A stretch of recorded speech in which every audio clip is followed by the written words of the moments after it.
எல்லாரும் எப்படி இருக்கீங்க? நான் உங்கள் எஸ்கே மணி பேசுகிறேன்.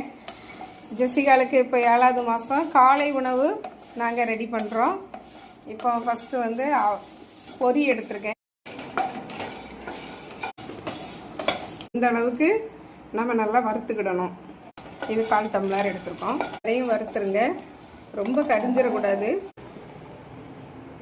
இந்த பக்கம் வரக்கூடிய அளவில் அதுக்கு அப்படியே சேர்த்துடலாம். 4 பாதாம் 4 பிஸ்தா எடுத்துருக்கு.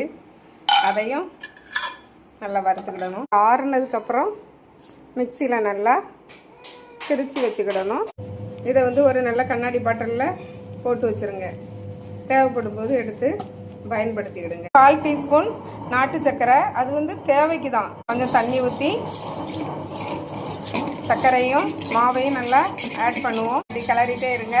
கெட்டியாகிட்டு இப்போ இதை ஸ்டவ் ஆஃப் பண்ணிடலாம்.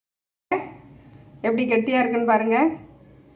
இதில் வந்து பொரிக்கடலை, பொரி, பாதாம் 4 பாதாம் 4 முந்திரி இதெல்லாம் சேர்த்துருக்கிறதுனால புரோட்டீன் சத்து, இரும்பு சத்து அதிகமாக இருக்குது. நம்ம கடையில் வாங்குகிற செர்லாக்கை விட நம்ம வீட்டில் பண்ணுறது ஆரோக்கியமானதாக இருக்கும்.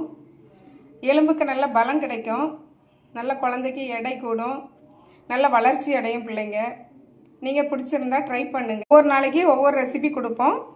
இது ஒரு நாளைக்கு கொடுக்கக்கூடியது.